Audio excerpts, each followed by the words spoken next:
As a 36-year-old man, I discovered my wife's year-long affair had resulted in a pregnancy. She wanted to keep the child, and my wife, after promising to change, wanted to stay together.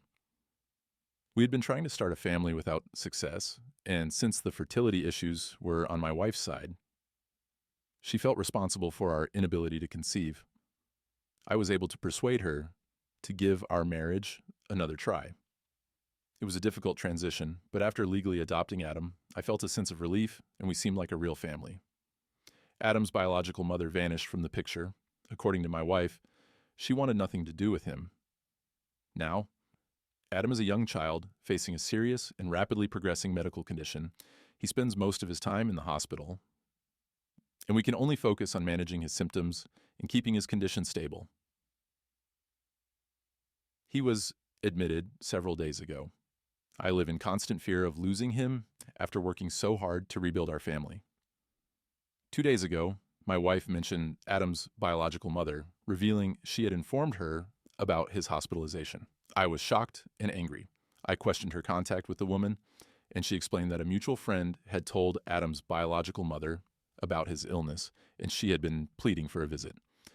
When my wife suggested I arrange this visit, I exploded. I told her she was not Adam's mother. I was, and that her presence would only confuse and upset him, potentially exacerbating his condition. My wife argued that she would always be Adam's biological mother and accused me of cruelty. She asked me to reconsider, but I refused. Yesterday, she arrived at the hospital with Adam's biological mother. Seeing them together was overwhelming. I demanded they leave. My wife tried to calm me down, but I called security, who ultimately escorted them both out. When she refused to back down, I went into Adam's room and broke down. Panicked, I called my mother, and she stayed with me through the night. When I returned home this morning, my wife was waiting. She confronted me about my behavior at the hospital and played a recording of Adam's biological mother begging to see him. I remained firm in my refusal and rejected all her attempts to persuade me. Back at the hospital, my family is now involved, some supporting me, others criticizing me for denying the woman a visit. Am I wrong to stand my ground? No, I am not wrong. She abandoned our son years ago. She doesn't have the right to reappear now, especially when he's so ill. The fact that my wife remains in contact with her, spoke to her on the phone, and brought her to the hospital is incredibly disrespectful, especially given their past affair. At this point, I'd consult a divorce attorney. I'd also provide the hospital with legal documentation confirming my adoptive parental rights and her relinquishment of those rights, requesting she be barred from visiting. She has no legal claim to him. The more I think about this, the more I suspect Adam and his biological mother may have already met. That might explain why my wife dismissed my concerns about confusing him. If my wife and his biological mother have been in contact, I wouldn't be surprised if she's already introduced them. It would certainly keep the biological mother attached to my wife. I wouldn't put it past her to swear Adam to secrecy about these meetings. She's already proven to be deceitful. I genuinely wonder about this. Given my wife's behavior, I question whether the biological mother left willingly or was pressured. I'm only acting in my son's best interest. Once a lawyer is involved, it might be wise to have them contact the biological mother to confirm the details, as my wife is clearly untrustworthy. A family medical history could be valuable, but beyond that, I should have complete control over who has access to my son. This whole situation is suspicious. I have 3 children, Daisy, a young teenage girl, Eva, another teenage girl, and Dorothy, a 25-year-old woman. As a man with 3 kids, Daisy, a young teen, Eva, another teen, and Dorothy, 25, I've been struggling with some family issues. My daughters, Daisy and Eva, used to get along well. However, since Daisy got a cat for her birthday, Eva, who seems to be afraid of the cat but won't admit it, has become distant from both Daisy and the rest of the family. My wife also dislikes the cat, but she manages to maintain a good relationship with everyone. Last week, my wife and I were at a friend's birthday party, expecting to be out late, while Daisy and Ava were home alone. Eva was taking the dog out when Daisy's cat began swiping at her feet. Eva asked Daisy to intervene, but Daisy allegedly took her time, then laughed, praised the cat, and gave it a treat. While Daisy denies this, it does sound like something she might do. This sparked a fight, with Eva cursing at the cat, knowing it upsets Daisy. Daisy retaliated with insults, and Eva declared she hated Daisy and couldn't wait to move out and never see her again. This hurt Daisy deeply, as family is very important to her. She already feels neglected by Dorothy, who lives nearby but rarely contacts her. To make matters worse, Eva then threw a cat treat outside, prompting the cat to chase it and leaving Daisy to search for over an hour. Eva called me to report their argument, and Daisy called my wife about the cat treat incident, forcing us to leave the party early. Upon returning home, my wife grounded Eva for escalating the argument and hurting Daisy with her harsh words. However, I ungrounded Eva, believing Daisy was also at fault for laughing and rewarding the cat's behavior. When Daisy questioned whether Eva would face consequences for her actions, Eva reiterated her hateful sentiments. My wife told Eva she had ruined our weekend and to stop speaking to her.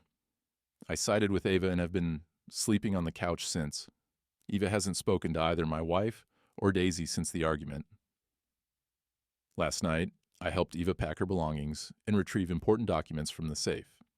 When my wife questioned my actions, I explained that Eva would be staying with Dorothy. My wife forbade Eva from leaving, but I ignored her and continued packing. Eva has now left, and I'm still on the couch. Am I wrong for allowing the situation to escalate to this point? It seems my daughters communicate as poorly as my wife and I do. Our family is falling apart. I need to put aside my pride and try to fix things. Until then, yes, I am in the wrong. Why are relationships within my family so strained? The cat incident is just a symptom of deeper issues. If I genuinely believe it's all about the cat, perhaps the problem lies with me. This situation has been brewing for a while and finally erupted that evening. The key to understanding this might lie with Dorothy. If Dorothy is also distant from Daisy, there's likely a common denominator. Even my helping Eva pack suggests favoritism and excuse-making on my part. I suspect my wife is often deaf to other perspectives when it comes to Daisy. One child has already left home, which is normal at her age. But her estrangement from her mother is not. Now, another daughter has left with my assistance, indicating long-standing problems. I fear my wife may be the next to leave. I worry she's waiting for the opportune moment to file for divorce, either when Eva turns 18, so there's no custody issue, or when Daisy is old enough to express her living preferences to the court. Instead of rehoming the cat, I've essentially rehomed Eva. Help. It's heartbreaking to think Daisy will eventually realize the extent of her siblings' animosity, fueled by her parents' inability to address the underlying issues. As for designated drivers, my friends and I have varying approaches. Some abstain completely, others have a couple of drinks early on, and stop to ensure sobriety before driving. We're all responsible and trust each other. Last night was my turn to drive, and my friend brought his new girlfriend along. I picked everyone up, and we headed to the bar. My usual practice when driving is to have one drink early in the evening, knowing it will be metabolized long before we leave. Technically, I could have a beer and be legally under the limit immediately based on my weight, but I prefer the extra time buffer. I ordered my drink and rejoined the group. My friend's girlfriend asked what I was having, and when I told her, she became upset, questioning how we'd get home. I reassured her it would be out of my system by then, but she remained unhappy and asked me not to drink it. Since I'd already paid, I apologized and shrugged it off. She stormed out, and my friend followed, leaving in an Uber.